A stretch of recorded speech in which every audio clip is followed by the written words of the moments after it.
Rekan trader semuanya, kembali lagi bersama saya di acara Kupas Tuntas Gold pada hari ini, hari Rabu tanggal 22 Maret tahun 2023. Seperti biasa rekan trader, kita akan selalu memperbincangkan, kita selalu mengupas dan kita membahas secara lengkap bagaimana pergerakan aset XAU USD atau gold atau emas bahasa kerennya ya di pasar forex. Pergerakan emas, rekan trader, kita lihat bahwa bukan cuma pergerakan emas, tapi hampir beberapa aset semuanya, ya, aset dia akan menunggu hasil dari pertemuan FOMC yang akan dilakukan nanti pada pukul 1 dini hari waktu Indonesia bagian Barat, dan statementnya akan dikeluarkan pada pukul 1.30 ya oleh Gubernur Sentral Bank Amerika Jerome Powell. Nah, bagaimanakah rekan trader, bagaimanakah pergerakan, bagaimanakah impact dari FOMC terhadap emas, dan bagaimanakah pergerakan emas pada saat ini? Ya, kita akan coba bahas secara lengkap dan jelas ini rekan trader ya. Oke rekan trader, di sini kita bisa lihat dengan jelas bagaimana pergerakan yang terjadi pada emas atau pada gold rekan trader. Di sini sudah sangat jelas rekan trader, saya mau bilang buat rekan trader semuanya bahwa pergerakan yang terjadi pada gold saat ini kita lihat sangat tergantung dengan apa yang akan terjadi atau apa yang akan diumumkan oleh Gubernur Sentral Bank Amerika Jerome Powell pada pukul 1.30 pada dini hari nanti. Sebagian besar ada yang bilang bahwa ya, ini dari informasi yang saya baca bahwa tren naik masih utuh jika hasil rapat FOMC-nya lebih dovish. Nah, kita lihat gini rekan trader. Kalau kita lihat rekan trader ya, harga emas ini setelah kehilangan langkah dalam beberapa hari terakhir ini, terutama kalau rekan trader lihat ya, kemarin dulunya lagi emas sempat menembus level 2009, tapi setelah itu kemarin dia turun sampai di level 1940-an malahan ya. Dia sempat turun di 1939 dan hari ini agak sedikit koreksi kenaikan. Nah, kalau kita lihat rekan trader, tendensi yang terjadi pada hari ini memang lebih bullish, tapi secara garis besar pergerakan emas ini kalau saya lihat bahwa dia ini memiliki tendensi agak sedikit mengalami pelemahan. Nah, tapi saya kembali lagi saya bilang bahwa emas ini akan sangat bergerak, sangat tergantung dari hasil yang akan diperoleh setelah FOMC dikeluarkan ya. Nah, kalau kita lihat di sini rekan trader, kita lihat secara tendensi gini rekan trader. Nanti itu kan pada pukul 1 dini hari. Tapi kalau kita lihat rekan trader dari indeks dolar Amerika, rekan trader amati yang terjadi pada indeks dolar Amerika saat ini. Indeks dolar Amerika saat ini dia secara teknikal dia sudah berada di level yang paling terbawah rekan trader. Ya.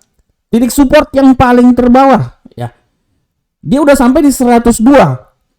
Artinya rekan trader di stochastik pun juga terjadi pertemuan.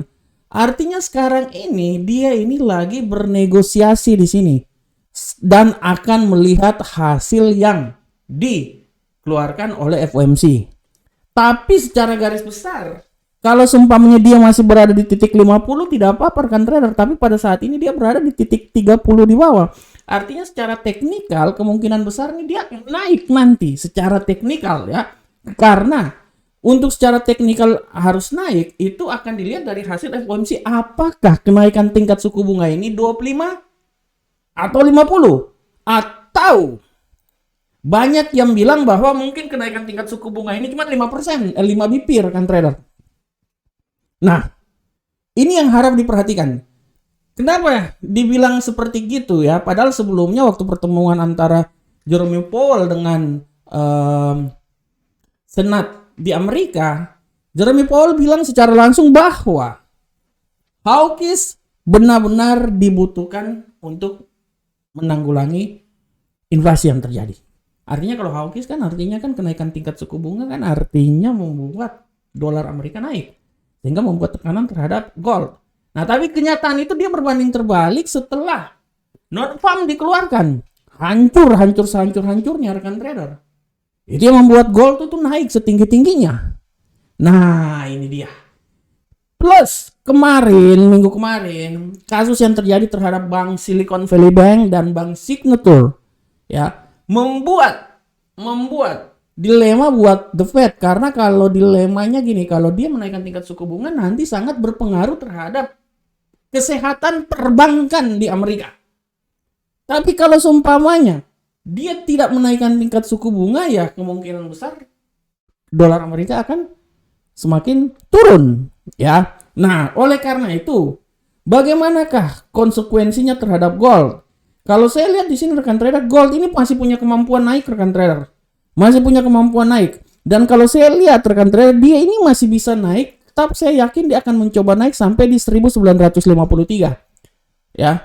Dia bisa akan tetap naik sampai di 1953. Tapi ya, kalau sekarang posisi sekarang ini saya bilang buat rekan trader ya, untuk posisi sekarang ini gold ini benar-benar dia akan benar-benar bermain daerah sini rekan trader. Menurut analisa saya, gold ini dia untuk sementara ini dia akan sideways dulu karena dia akan melihat pola pergerakan yang terjadi, ya. Apalagi nanti mau masuk di pasar Amerika. Dia akan melihat rekan trader apa yang akan terjadi nanti. Oleh karena itu saya bisa bilang gold ini dia masih melihat wait and see, ya. Ini yang saya takutkan gini, dia memang kalau menurut analisa saya dia masih bisa kemungkinan naik, jangankan sampai sini dia bisa naik rekan trader. Dia bisa naik minimal sampai di sini ya, 1953 bisa. Dia masih bisa naik.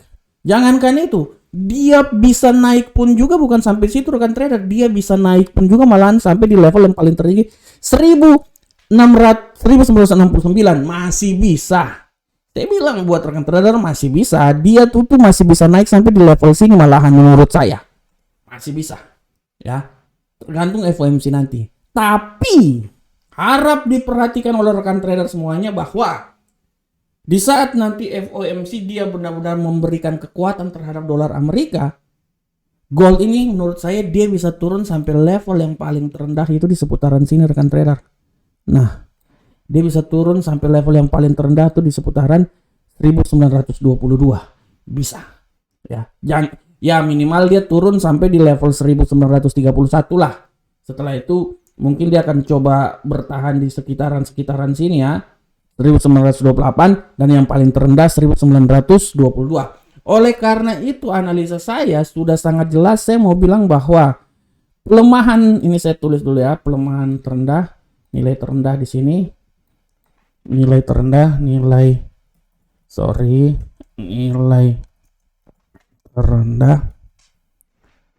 Nah, ini nilai terendahnya bisa di sini dan di sini adalah nilai tertinggi. Ya. Nilai tertinggi. Nah. Oke. Ya. Oke. Nah, oleh karena itu rekan trader, sekali lagi saya mau bilang buat rekan trader semuanya bahwa gold ini hari ini dia benar-benar melihat wait and see. Dia bisa turun sampai ke 1922 dan dia bisa naik sampai ke 1969.